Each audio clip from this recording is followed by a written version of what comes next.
Welcome to a new lesson. In this lesson, we learn about combiner functions and make a little enhancement in our driver class which we wrote in the previous lesson. Let us again look at the solution which we discussed in the previous lesson with simulation of parallel maps running. Let map 1 get input 1, to be or not to be, and second map get the input as shown. After being fed to map, they would produce their respective outputs. When this is fed into a combiner function, it would produce outputs as shown. It is recommended to use combiner function in your solution if it is possible. The function of combiner is to process the map output locally so that there are less results to transfer to reducer. So in this, what we can do is that we can add up the occurrences of the words on the map machines locally, and this can reduce the map output. And so you would see that the combiner function has compressed the map 1's result. In this example, the second combiner didn't have the repeated words and hence didn't reduce the output. So we can see with this example that the idea behind the combiner step is to reduce the load on valuable asset in Hadoop processing, that is, its network bandwidth. Always it is recommended to have as less map outputs as possible so that it is easier to transfer the map's output. In this case, combiner is doing nothing but the same thing which we are doing in the reduce phase. It is adding up all the values of the keys, just that it is performing the same thing locally on the map machine, and reducer applies it to the global data which is collected from various maps.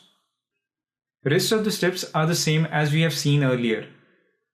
The combiner's output would be sorted, shuffled, and partitioned and fed to the reducer, which processes and produces the output. Let us look at the key points with the combiners. If you write combiner classes, they'll extend the reducer class. When thinking of combiner, think of reducers which are happening locally on map machines. So program structure wise, they're exactly the same and extend reducer class, like the reducers do. The combiner's logic would be written in reduce method exactly in the same manner as we discussed for the reduce class.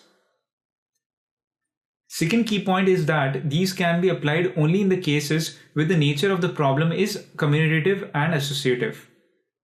It is just a complicated way of saying that the operation done by combiners should not depend on the order of the values that are treated to combiner operation. Let me explain this. First, I will brush up about the associative and commutative laws. Commutative law is A plus B is equals to B plus A. This means we can swap the operands and yet get the same result of the same operation. Associative law is A plus B plus C with A plus B grouped together would be equal to A plus B plus C with B plus C grouped together. This means that even if the grouping of operands is changed, the result is the same. The reason we need these laws to apply is because combiner step can run more than once on map's output. We would learn about this in details later. But the key point is that combiners can run multiple times so as to reduce map's output. In case of reruns, the manner in which the values is processed is often random. So the operation performed by combiner can have the same values in different order with every run. Thus, this change in order should not change the overall result. And so the combiner function should have the operation which follows associative and commutative law, or else we would get erroneous results. In our case, the operation is of simple addition and hence it is fine. Something like an arithmetic mean won't follow this rule. Third, and the most important point, is that implementation of combiners reduces the transfer of the data between maps and reducers. It is the most important and underlying idea of combiner. If combiner doesn't perform this, there is no point of its design. Let us look at a program which implements combiner function, and at the same time we would learn a new and a better way to implement our driver class. First of all, setting our combiner function is as simple as writing a single line of code where we pass the combiner class to the function job.setCombiner class. We would reuse our reducer class in the program as it is performing the same function. So if you want to use your combiner class, you just need to write the processing logic in a class and pass it through job.setCombiner class function. The combiner class code would extend reducer class and would be coded in the same way as reduce class as we have discussed in the previous lesson. Now we look at one more change we have done to the code. In the previous driver class, we had written our logic in the main function. Here we have extended configured class and implemented tool interface. And in the main function, we have just used toolRunner object to trigger the run function, which has all the logic in exactly the same manner. What this does is that it gives ability to set properties at the runtime, and we need not write a single line of code to handle them. I'll explain this with an example later. First, let us try to run this program in the usual way.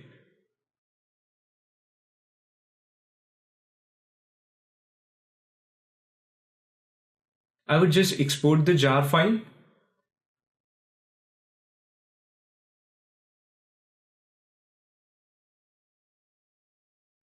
I would override it.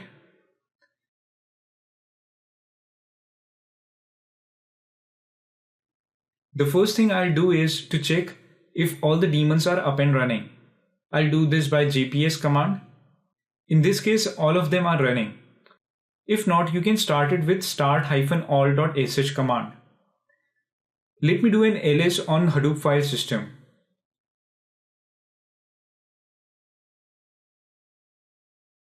I would just cat the in file right now.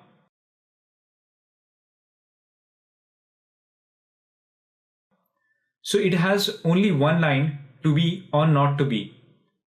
I would suggest you to put more lines in the file and try to experiment a little when you finish this lesson. I'm in the bin folder itself where I've exported the jar file. Let me do an ls on the local file system so as to check if the file is there. Okay, there it is. Now I'll run the program with command hadoop jar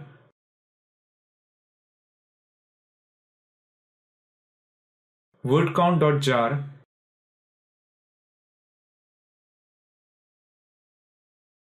then the driver function, which is word count with combiner,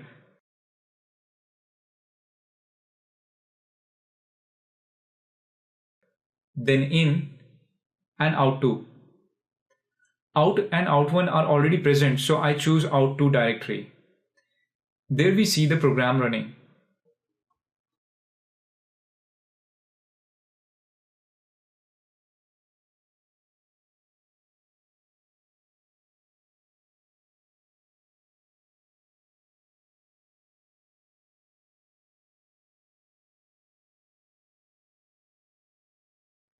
Let us do an ls on Hadoop file system to see if the output directory has been created.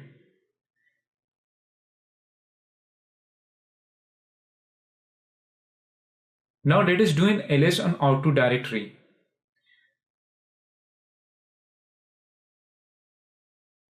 So there we see the part file. Let me just cat it.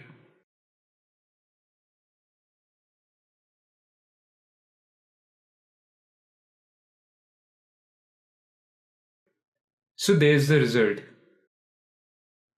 Now let us see the magic toolrunner brings to our code. Now I'll run the same program and set up the job to run without a reducer.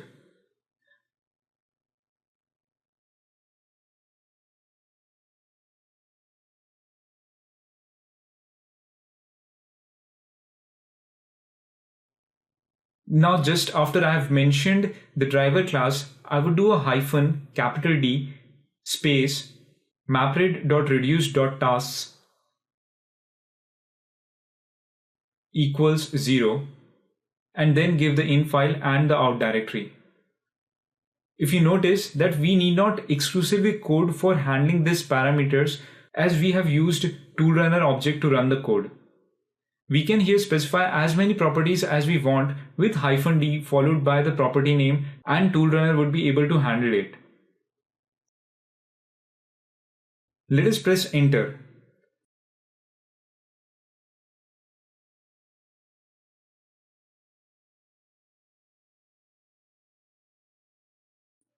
the job runs to completion with reduce as 0%. Let us see if out3 got created.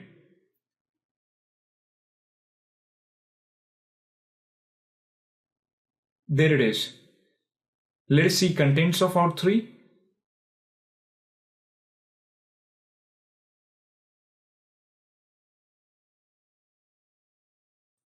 So there we see the part file with M, which indicates a map output file.